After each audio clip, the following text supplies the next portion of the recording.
The sound of crunching metal shattered the peaceful Tennessee afternoon.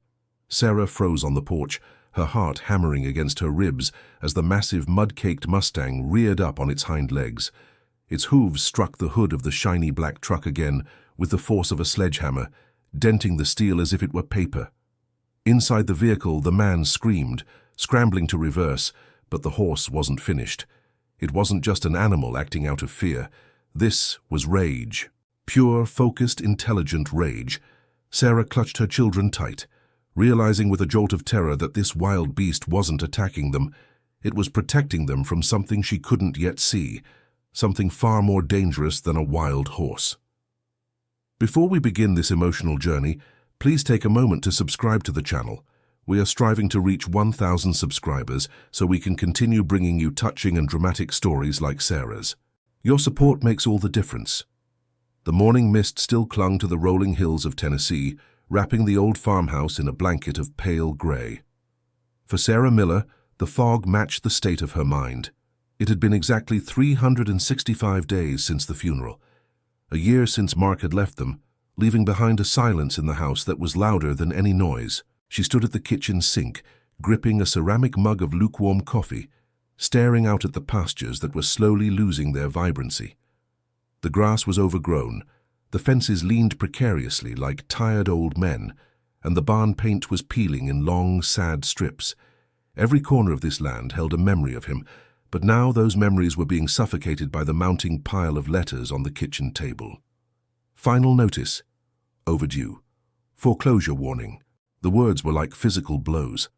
Sarah rubbed her temples, trying to push away the headache that had become her constant companion. She had 3 children depending on her. Ethan, who at 8 years old was trying too hard to be the man of the house, Emily, 6, who still asked when Daddy was coming back, and little Noah, 3, who was a bundle of chaotic energy, oblivious to the walls closing in on them. It was Ethan who saw the creature first. He had run inside, breathless, his small chest heaving. "Mum, there's a monster in the field." Sarah had rushed out, fearing a coyote or a stray dog. What she found was far more imposing. Standing near the edge of the property line, silhouetted against the dark tree line, was a horse. It was a Mustang, clearly of wild stock, its coat a matted mess of mud and burrs, its mane tangled into thick knots. It looked like a creature born of the earth itself, rough, dirty, and dangerous. Its ribs showed through its skin, speaking of a long winter and starvation, but its eyes were burning with a fierce, untamed intelligence. Earlier that morning, 2 men from the county utility department had parked their truck near the road to check a meter. Sarah watched from the porch as the Mustang charged them. It didn't just run, it thundered toward them with ears pinned back and teeth bared. The men had scrambled back into their van, terrified, dropping their clipboards in the mud. The horse had stood its ground, snorting vapor into the cold air, watching them until they drove away. "He's dangerous, Mom," Ethan whispered, standing behind her legs. "Stay back," Sarah warned, her voice trembling. "Don't go near him." She grabbed a broom, the only weapon she had at hand, and stepped off the porch. She needed to scare it off. She couldn't afford feed for a horse, let alone deal with a wild animal that attacked people. She took a step forward, shouting, "Go on, get out of here!" The horse turned its massive head toward her. It didn't flinch. It simply watched her, its dark eyes unblinking. It didn't look aggressive toward her, just weary. It was a stare that unsettled her soul. Suddenly the screen door banged open. Noah, escaping his sister's grasp, toddled out onto the grass. He was chasing a yellow butterfly, his little legs pumping fast, completely unaware of the tension in the yard. "Noah, no!" Sarah screamed, dropping the broom. The toddler's foot caught on a tree root. He went down hard, face first into the dirt, and immediately let out a high-pitched wail of pain and shock. Before Sarah could take a breath, the earth seemed to shake. The Mustang was moving. It galloped across the pasture, a blur of dirty brown muscle. Sarah's scream died in her throat. She was too far away. She imagined the hooves crushing her baby's small body. She imagined the end of her world. But the impact never came. The horse skidded to a halt mere inches from the crying child. Dust billowed up around them. Sarah ran, her lungs burning, but she slowed down as she got closer, confused by what she was seeing. The wild beast, the one that had chased grown men away with bared teeth, was now lowering its head. The Mustang sniffed Noah's hair. Then, with a groan that sounded almost human, the horse buckled its front knees and lay down. It curled its large body around the crying toddler, creating a living wall between the boy and the cold wind blowing from the north. It rested its muzzle gently on the grass near Noah's hand. Noah stopped crying, his teary eyes wide with wonder. He reached out a chubby hand and touched the horse's velvet nose. The animal closed its eyes and let out a long, soft sigh. Sarah fell to her knees beside them, pulling Noah into her arms, checking him for injuries. There were none. She looked at the horse. Up close she saw the scars on its hide, old whip marks, jagged lines of past trauma. This animal knew pain, and somehow it had recognized the vulnerability of a child. "You're not a monster, are you?" she whispered. The peace of the moment was shattered by the roar of an engine.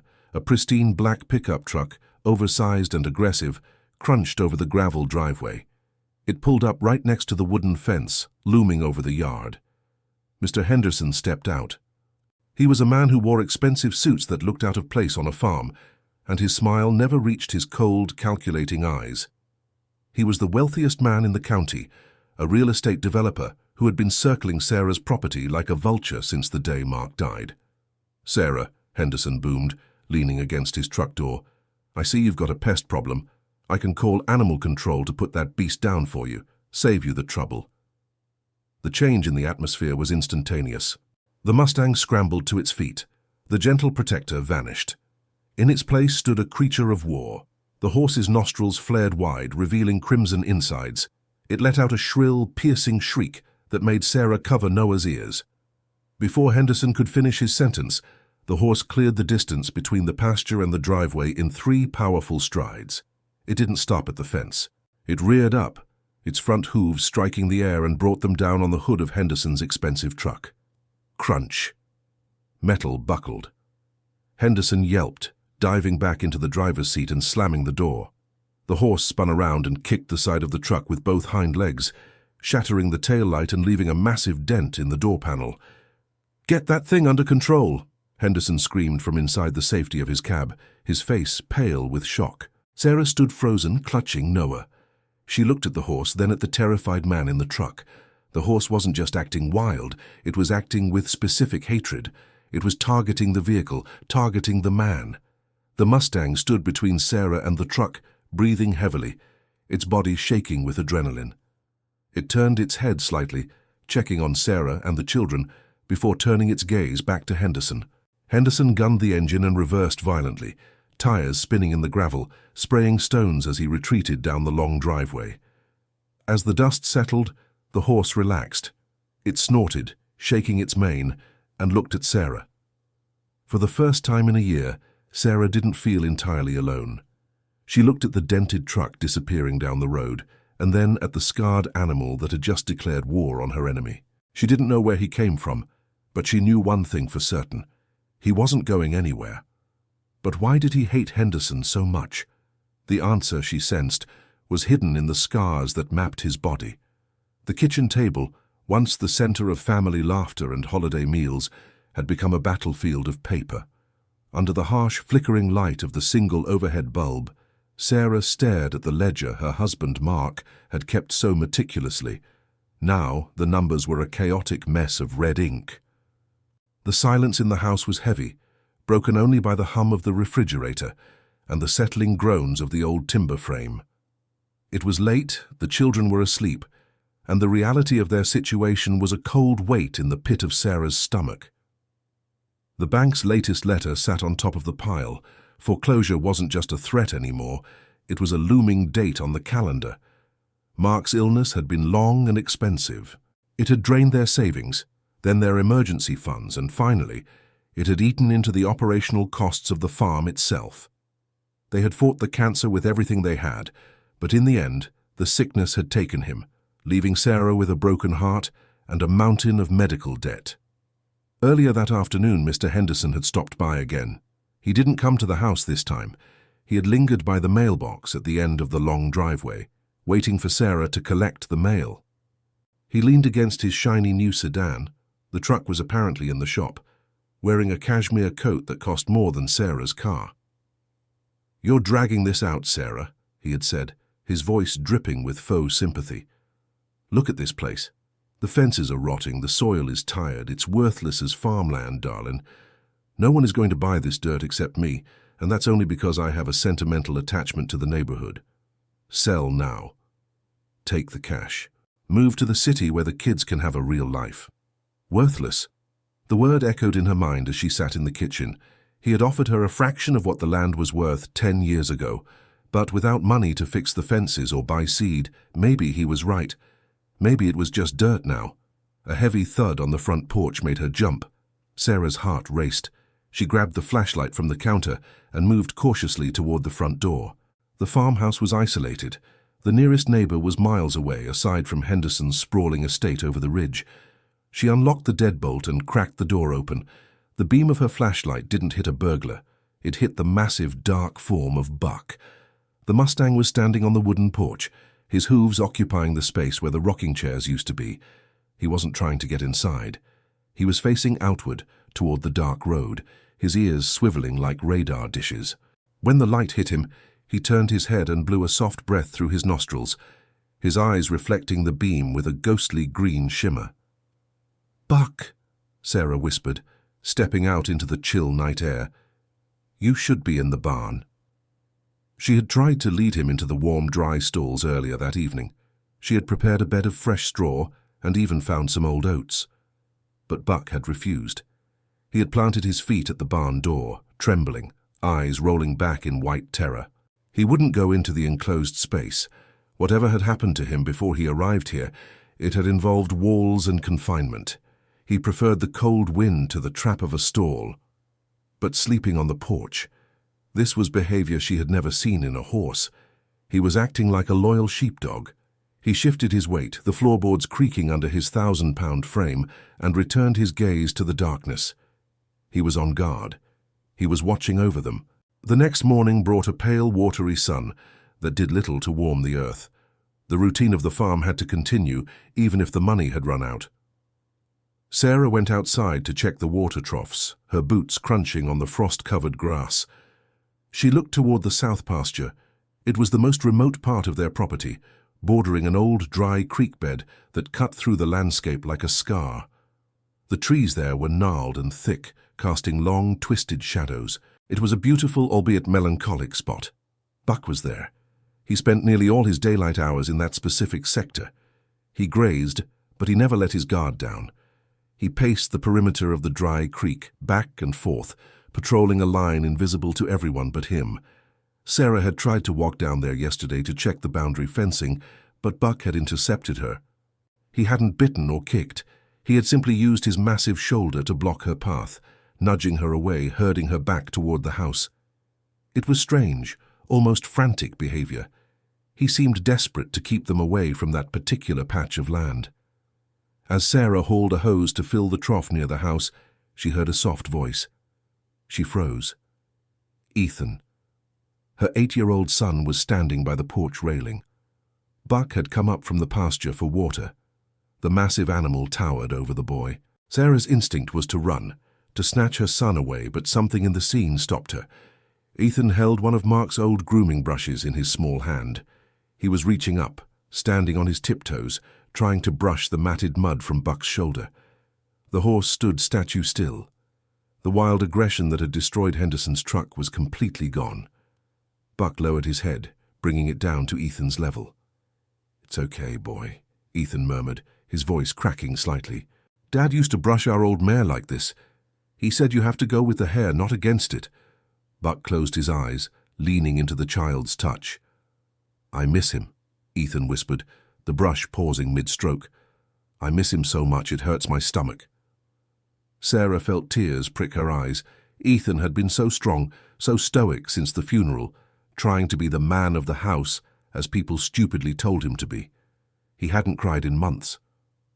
The horse opened his eyes and exhaled warm air onto Ethan's face, nudging the boy's chest gently with his velvet nose. It was a gesture of such profound empathy that it took Sarah's breath away. Buck understood grief. He understood loss. In that moment, the wild beast and the heartbroken boy were speaking a language that required no words. Ethan wrapped his small arms around the horse's thick neck and buried his face in the coarse mane. He began to sob, his small shoulders shaking. Buck didn't move a muscle. He simply stood there, a solid, unshakable anchor for the boy's sorrow, absorbing the pain that Ethan had been carrying alone. Sarah watched from the corner of the barn, tears streaming down her own face, realizing that this horse wasn't just a stray. He was a gift. He was the only thing holding the fractured pieces of their emotional lives together. However, the peace of the morning was short-lived. Later that afternoon, Sarah decided she needed to investigate the dry creek. If Buck was guarding it, there might be a predator's den there, coyotes or bobcats. She couldn't risk the children wandering down there. She grabbed a heavy walking stick and marched toward the south pasture. Buck was grazing near the tree line. As soon as he saw her heading toward the creek, his head snapped up. He abandoned the grass and galloped toward her. He cut her off 50 yards from the creek bed, snorting loudly, tossing his head. "Move, Buck," Sarah said firmly, trying to step around him. He sidestepped, blocking her again. He pinned his ears back, not in anger, but in warning. He stomped his front hoof, stirring up dust. He looked from Sarah to the creek and back, his eyes wide with distress. He was pleading with her. "Do not go there." Sarah hesitated. The horse was terrified of that spot. Why? Was the ground unstable? Was there a snake nest? Before she could push further, a loud crack echoed from the other side of the farm. It sounded like wood snapping under immense pressure. Sarah spun around, looking toward the main barn. A cloud of dust was rising from the western paddock. The pasture fence, the entire western section had collapsed. Buck let out a sharp whinny and bolted toward the barn, running ahead to check for danger. Sarah ran after him, her heart sinking.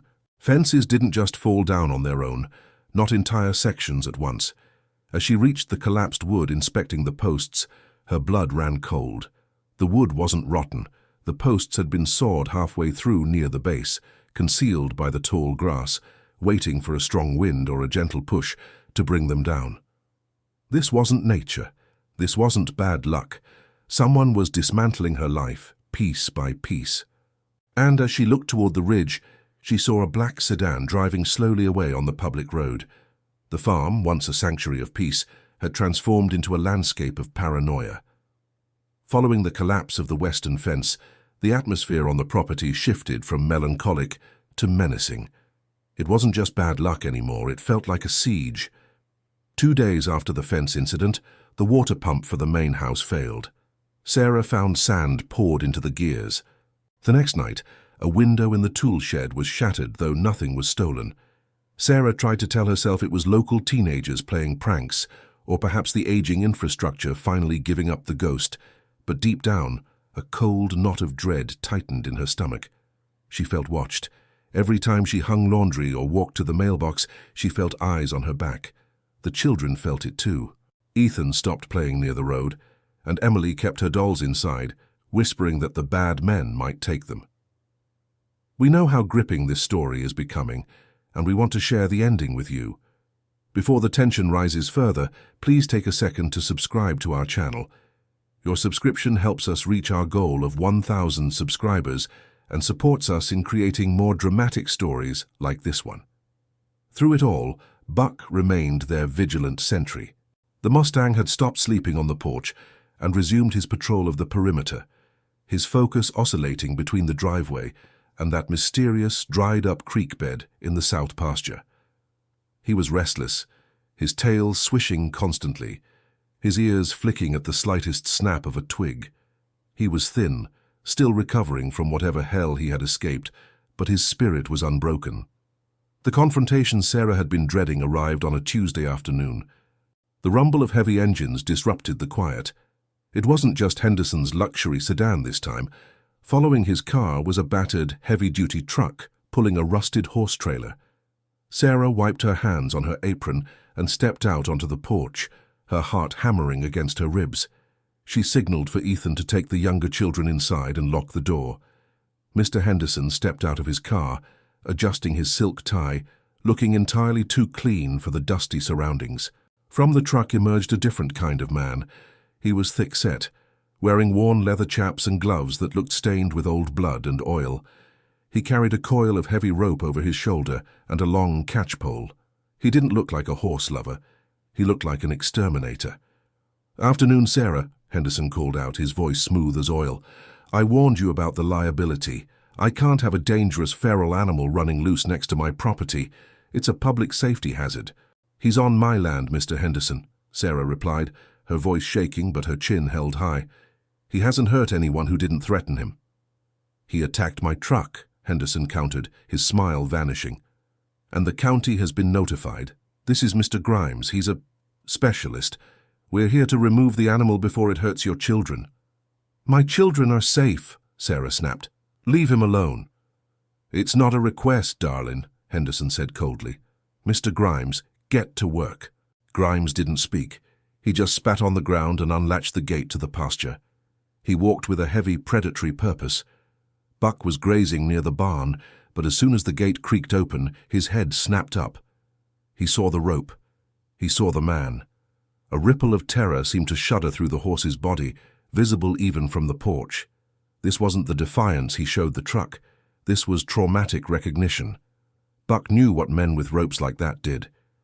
Grimes began swinging the lasso, the rope humming in the air. "Easy now, you glue factory reject," the man grunted. Buck didn't charge. He didn't attack. Instead, he spun on his heels and bolted. But he didn't run toward the open fields to the north, where he could easily outrun the heavy man. He ran straight for the south pasture, toward the forbidden zone near the dry creek. "He's cornering himself," Henderson laughed, leaning on the fence. "Stupid beast." Grimes jogged after the horse, followed by his assistant who had jumped out of the truck with a tranquilizer rifle. Sarah ran. She couldn't stop herself. "Don't hurt him," she screamed, sprinting across the uneven grass. Buck reached the edge of the dry creek bed and stopped abruptly. The terrain there was rocky and overgrown with thorny bushes. He turned to face his pursuers, his sides heaving.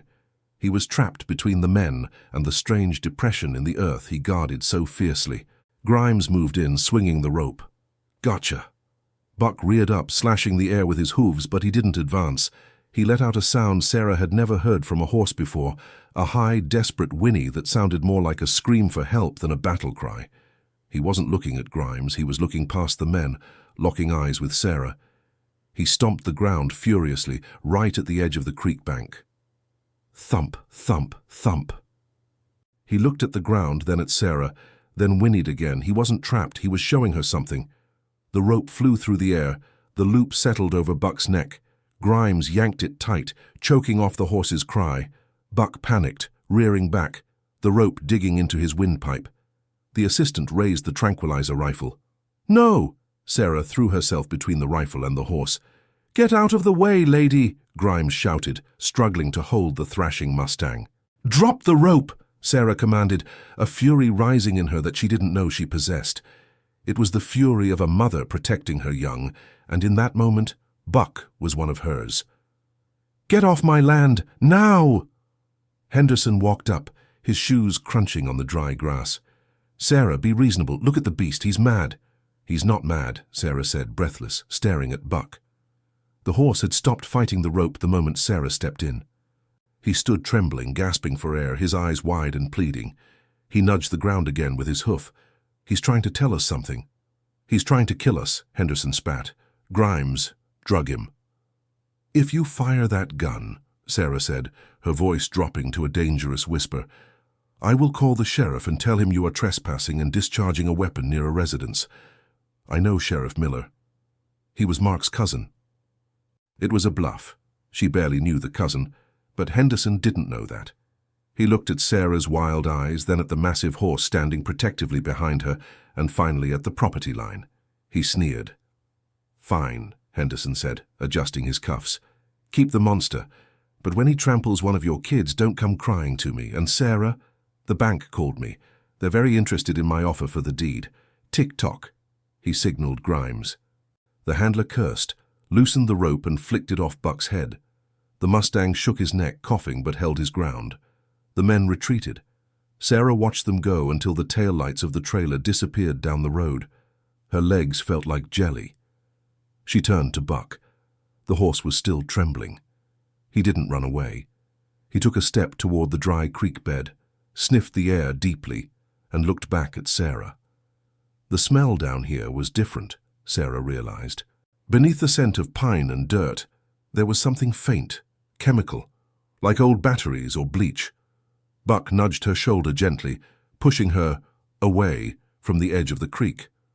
"What is it, Buck?" she whispered, stroking his sweaty neck. "What are you hiding down there?" The sky above them began to darken. Heavy, bruised clouds were rolling in over the mountains. The wind picked up, whistling through the dead trees of the creek bed. A storm was coming, a big one, and Sarah had a terrifying feeling that the secrets buried in this land were about to be washed to the surface. The storm didn't just arrive, it attacked.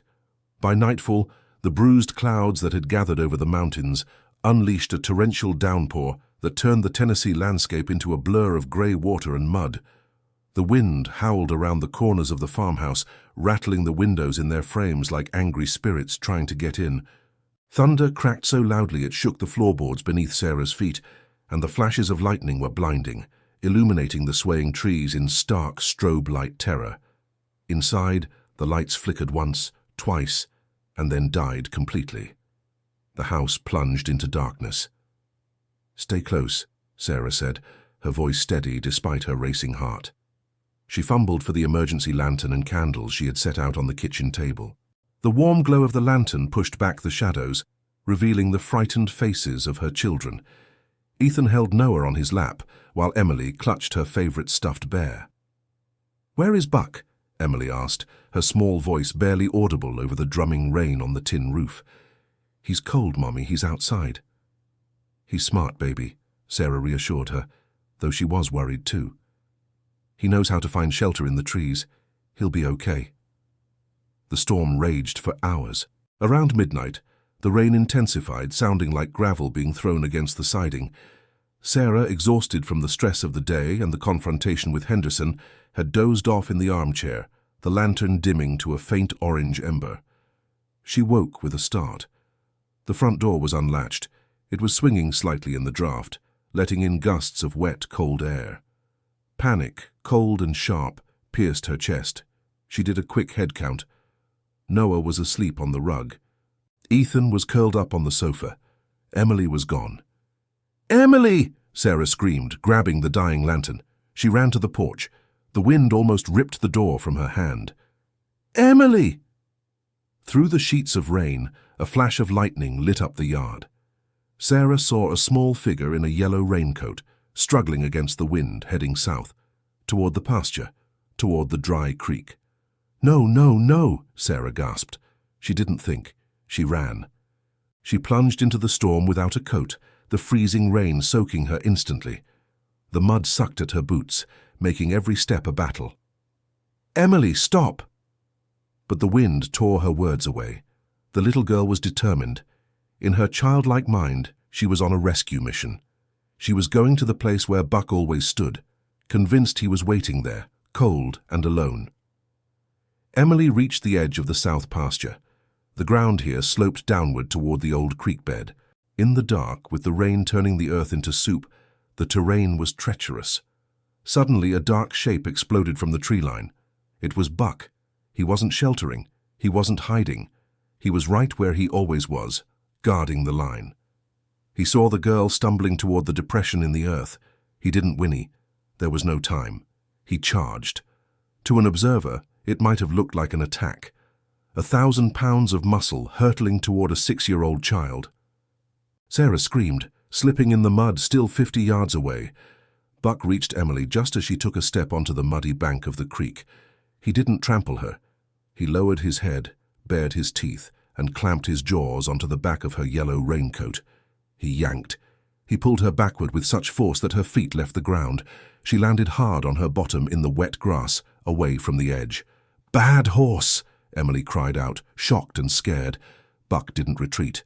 He positioned himself between the girl and the creek bed, stomping his hooves, pushing her further back with his chest. He was frantic, his eyes rolling white in the darkness. Crack!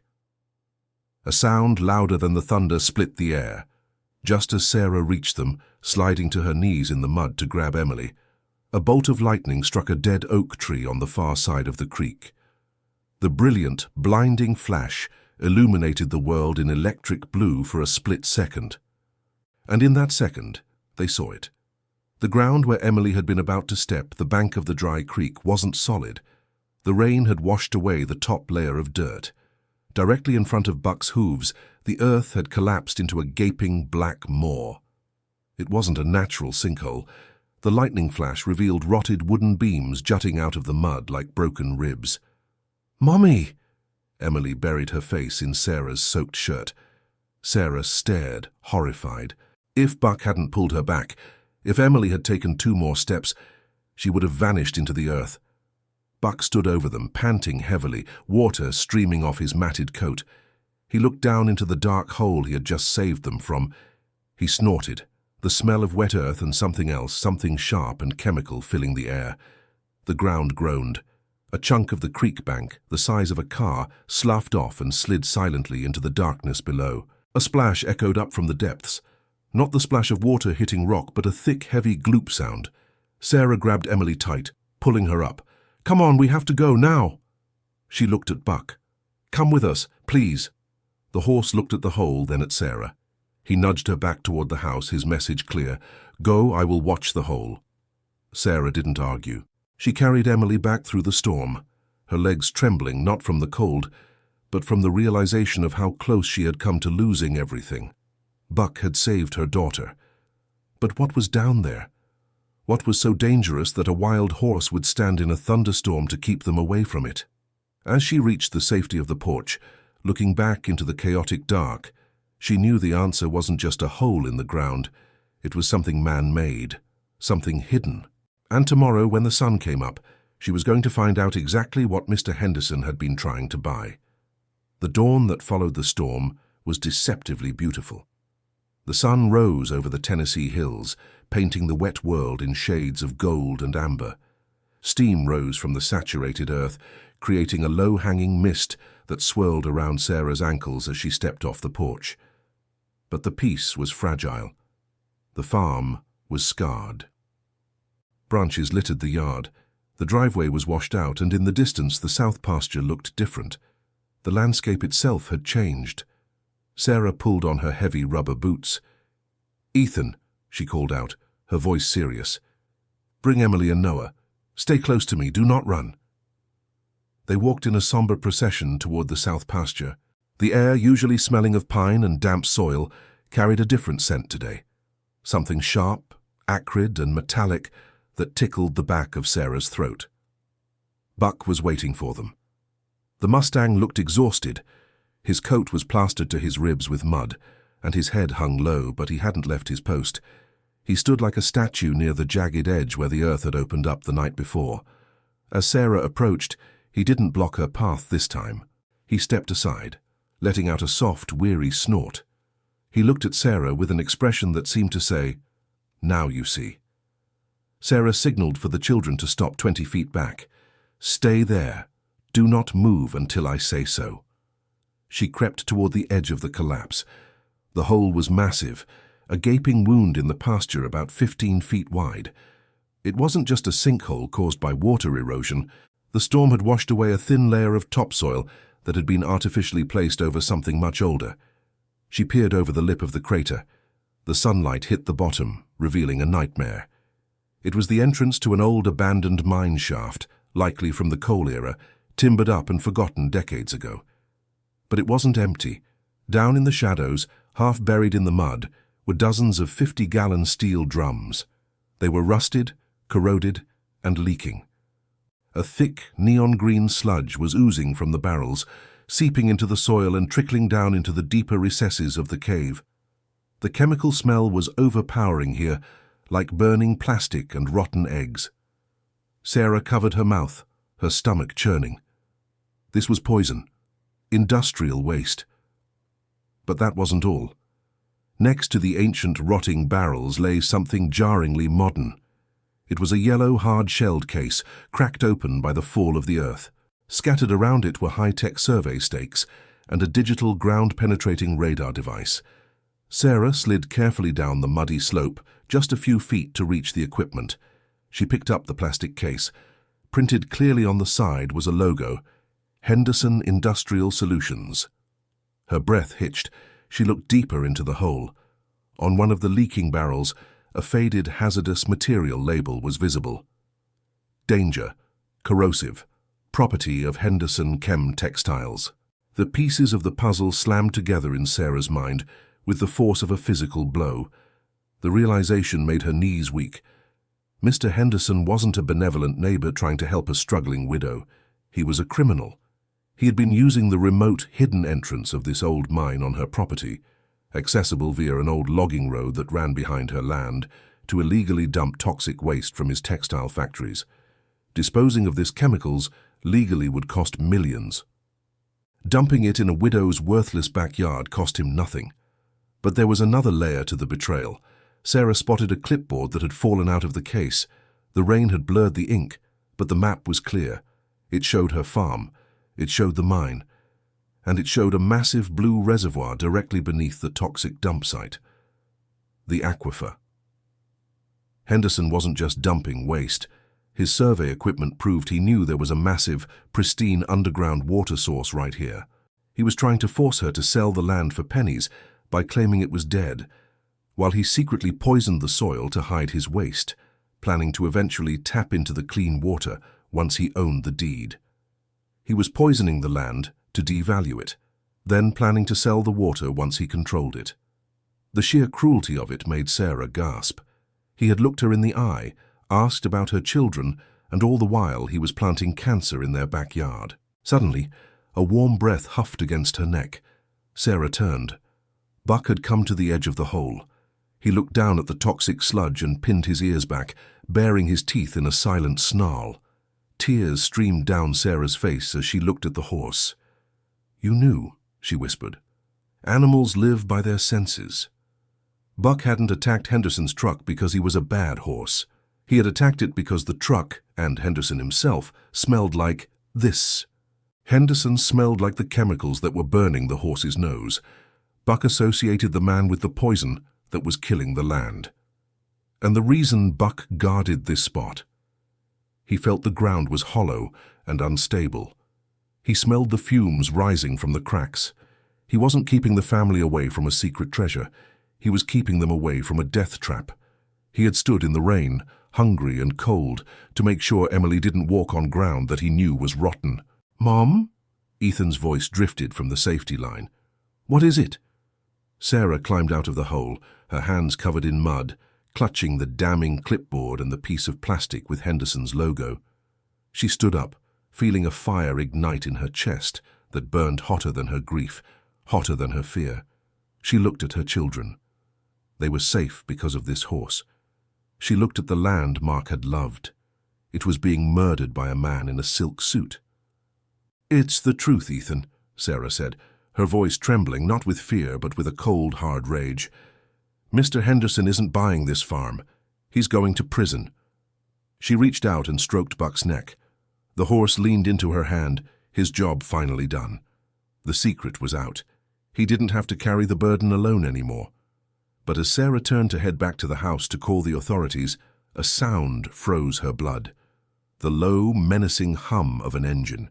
Coming up the driveway wasn't the sheriff. It was the black luxury truck followed by the animal control trailer. Henderson had come back early. He must have known the storm would cause a collapse. He was coming to check his dirty secret, and he saw Sarah standing there holding the evidence. The truck stopped. Henderson stepped out, and this time he wasn't smiling. He reached under his seat and pulled out something that glinted in the sunlight. A rifle. "I told you to sell, Sarah," Henderson shouted across the field, raising the gun. "Now you've gone and made things complicated." Sarah stood exposed in the open field, her children behind her, a madman with a gun in front of her. But she wasn't alone. Buck stepped forward. The air in the pasture grew still, heavy with a tension that felt physical, pressing against Sarah's chest like a stone. The only sounds were the distant cawing of crows and the ominous crunch of gravel under Mr. Henderson's polished shoes as he stepped away from his truck. The rifle in his hands wasn't aimed yet, but its presence screamed violence. Behind him, the animal specialist Grimes stood by the trailer, looking uncertain, his eyes darting between his boss and the woman standing in the field. We are approaching the end of Sarah and Buck's incredible journey. If this story has moved you, please subscribe to our channel. Help us reach 1,000 subscribers so we can continue to share powerful stories of resilience and justice. "You're trespassing, Mr. Henderson." Sarah's voice rang out, surprisingly steady. She shoved the children behind her, using her body as a shield. "And I know what you've done. I've seen the barrels. I have the proof." Henderson's face twisted into a sneer. He didn't look like the charming businessman anymore. The mask had slipped completely. "Proof?" He laughed, a harsh, barking sound. "Who's going to believe a desperate, bankrupt widow over a pillar of the community? I own the judges in this county, Sarah. I own the bank holding your mortgage. You have nothing." He raised the rifle, leveling it not at Sarah, but slightly to the side, at Buck. "But first," Henderson growled, "I'm going to finish what I started. That beast has been a thorn in my side for too long. Move aside, Sarah." Buck didn't flinch. The Mustang stood 10 feet in front of Sarah, his broad side presented to the gunman. His head was high, ears pinned flat against his skull. He was no longer the skittish stray. He was a warhorse protecting his herd. He snorted, pawing the ground, daring the man to come closer. "Don't you dare!" Sarah screamed. "Ethan, run! Take Noah and Emily to the woods. Go!" "No!" Ethan shouted, grabbing a rock from the ground. "I'm not leaving you." Henderson took a step forward, his finger tightening on the trigger. "Last chance, Sarah, get away from the horse." Time seemed to slow down. Sarah saw Henderson's knuckle turn white. She saw the barrel of the gun stabilize. She braced herself to throw her body over Buck's neck. But before Henderson could fire, a siren wailed. It was sharp, piercing, and close. Henderson flinched, his aim wavering. He spun around toward the road. A sheriff's cruiser, lights flashing blue and red, was tearing up the driveway, gravel spraying in its wake. Behind it was another car, a black SUV with Department of Environmental Conservation stenciled on the door. Sarah collapsed to her knees, sobbing with relief. She hadn't called them. She hadn't had time. The cruiser skidded to a halt, blocking Henderson's escape. Sheriff Miller, Mark's cousin, stepped out, his hand on his holster. "Drop the weapon, Henderson, now!" Henderson looked from the sheriff to the EPA agents emerging from the SUV. His face went pale, the arrogance draining out of him like water from a cracked cup. He lowered the rifle slowly, realizing his checkmate had been preempted. From the passenger seat of the sheriff's car, a young woman stepped out. It was the local librarian, Mrs. Gable. She pointed at the hill. "I saw the collapse from the road this morning, Sheriff, and I saw Henderson's trucks going up that old logging trail for months. I told you something wasn't right." The next hour was a blur of vindication. The authorities swarmed the property. The EPA agents, wearing protective gear, descended into the sinkhole. It didn't take them long to confirm what Sarah had found. The barrels were leaking Class A hazardous waste, and the equipment was undeniably Henderson's. Sheriff Miller handcuffed Henderson, pushing his head down as he guided him into the back of the cruiser. "Attempted assault, illegal dumping, environmental endangerment. You're going away for a long time, Bob." As the car drove away, taking the monster with it, silence returned to the farm. But it wasn't the heavy, fearful silence of before. It was the clean, quiet peace of a storm that had finally passed. 6 months later, the Tennessee summer was in full bloom. The farm, once grey and dying, was vibrant with life. The grass was a lush emerald green, and the fences stood straight and tall, freshly painted white. The air smelled of honeysuckle and sweet hay. Justice had been swift and absolute. Henderson's assets were frozen, and the court had ordered a massive restitution payout to Sarah for the environmental damage and emotional distress. The cleanup crews had come and gone, removing every trace of the toxic barrels and sealing the mine properly. The aquifer was safe. With the settlement money, Sarah had paid off the mortgage in full. She had cleared the medical debts. She had even hired 2 ranch hands to help restore the barn. The farm wasn't just surviving, it was thriving. But the heart of the farm wasn't the new tractor or the repaired roof. It was in the pasture. Sarah sat on the porch swing, watching the sunset paint the sky in streaks of purple and orange. Ethan was out in the field, laughing as he threw a ball for a new puppy. Emily and Noah were chasing fireflies near the garden, and there was Buck. He looked like a different animal. His coat shone like polished copper, sleek and healthy. The ribs that once showed through his skin were gone, replaced by rippling muscle. His mane was detangled and flowed in the breeze. He grazed peacefully, no longer pacing the perimeter, no longer guarding against invisible threats. He was safe. A truck pulled up the driveway, a friendly, battered old pickup. It was the local veterinarian, Dr. Evans, coming for a routine checkup. He walked up to the porch, taking off his hat. "He looks good, Sarah," Dr. Evans said, nodding toward Buck. "Hard to believe it's the same horse." "He's a miracle," Sarah smiled. "You know," the vet said, leaning on the railing, "I finally heard back from that brand trace. We found out where he came from." Sarah's heart skipped a beat. "Does someone own him?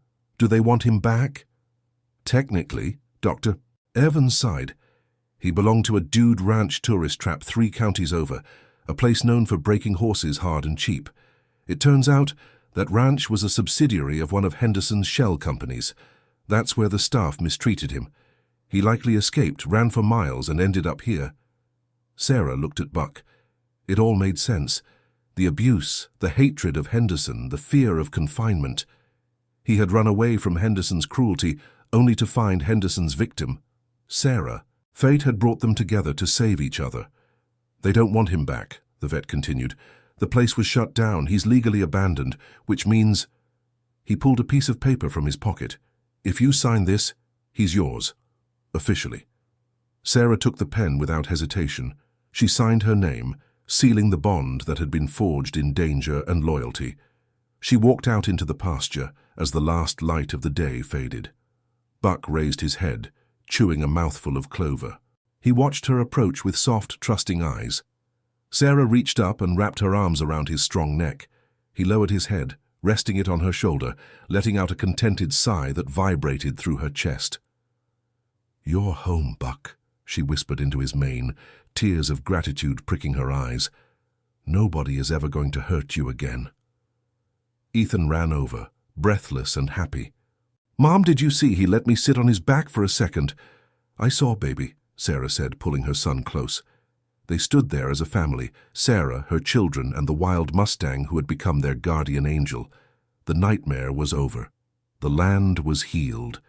And as the stars began to twinkle over the quiet Tennessee hills, Sarah knew that no matter what life threw at them next, they would face it together. They had survived the winter, and now, finally, it was spring. And that concludes our story. Thank you for watching. If Sarah and Buck's journey touched your heart, please remember to subscribe and leave a comment below about what you thought of the ending. Your support helps us tell more stories like this.